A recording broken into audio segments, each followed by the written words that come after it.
5G is a weapon. It's used by the military. Do you know these 5G millimeter wave technologies are used to scatter crowds? You know, they drive up in this technology when they want to scatter a cloud, and they put out these frequencies in a much higher power than 5G will be initially with us, but the same frequencies. And people scatter because they get the feeling their skin is on fire.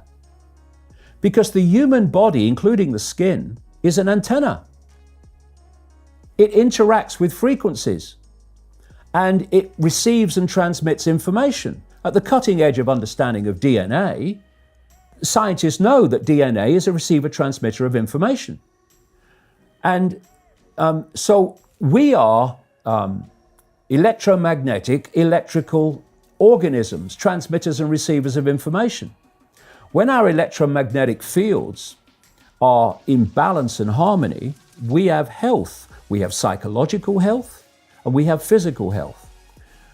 The reason that this technological society is causing so much psychological and quote, physical disease is because these frequencies, technologically driven, and we live in this Wi-Fi world now and all the phone masts and all the rest of it, these technologically generated frequencies are scrambling the balance of the human electromagnetic electrical communication systems.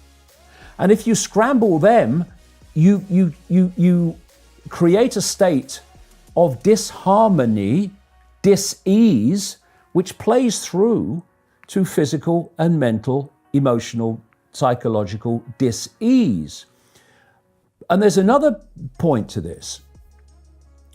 The brain processes information electrically. It communicates with the cellular structure electrically. And it operates within a certain band of frequency. If you can broadcast frequencies carrying information, this technology has long been known, carrying information and perceptions within the frequency that the brain decodes information, the brain will decode those frequencies and will have those perceptions. You can externally, even without connection to AI, although that's the piece de la resistance, if you like, that's the kind of holy grail.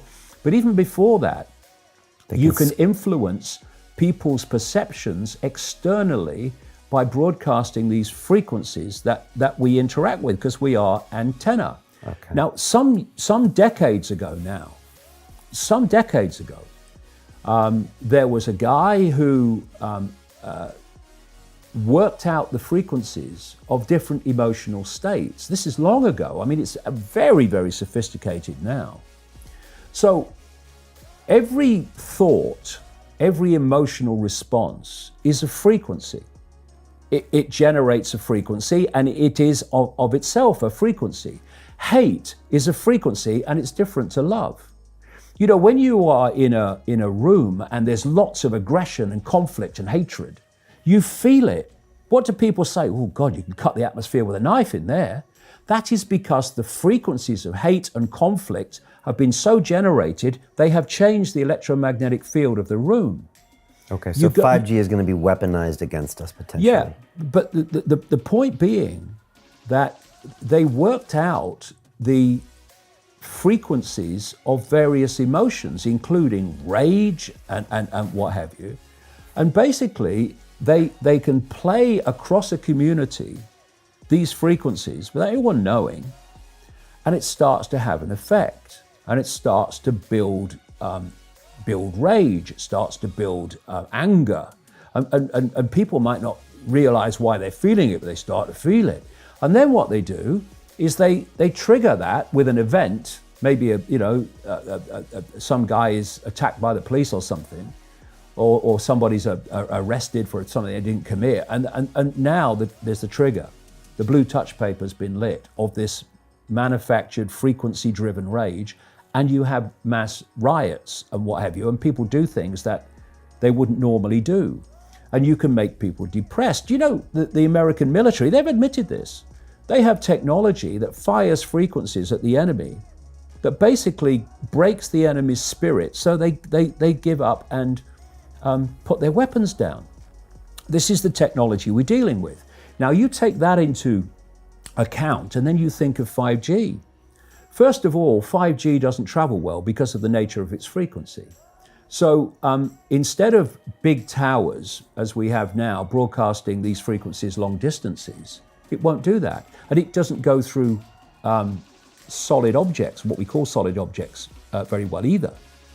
So to overcome that, there are going to be boxes broadcasting 5G, this weapon, down every street, all over the world. You're talking phenomenal numbers of these boxes broadcasting, like on the lamp standard outside your children's bedroom and stuff, broadcasting this stuff. There's no way you'll be able to go where you won't be in a field of 5G.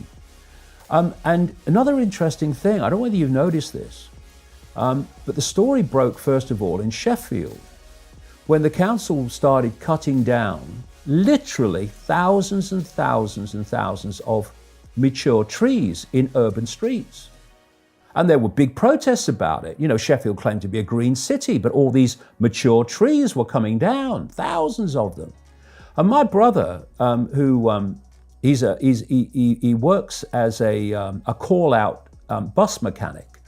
So a bus will break down, they'll call him, he'll come down and fix it on the side of the road. So he's traveling all the time. And he's saying it's amazing how many mature trees are being cut down. Overwhelmingly in urban places. Now, the worst nightmare, I'm not saying cause and effect, but I'm saying think on it. The worst nightmare of 5G in a street is mature trees, because it can't get through them. They don't want urban trees for 5G because it won't go through solid objects very well at all, and it doesn't travel far. So we're going to have this explosion of 5G transmitters. And then, going back to what I said earlier, and they've admitted this too, there's gonna be like 20,000 satellites up there beaming 5G at the Earth.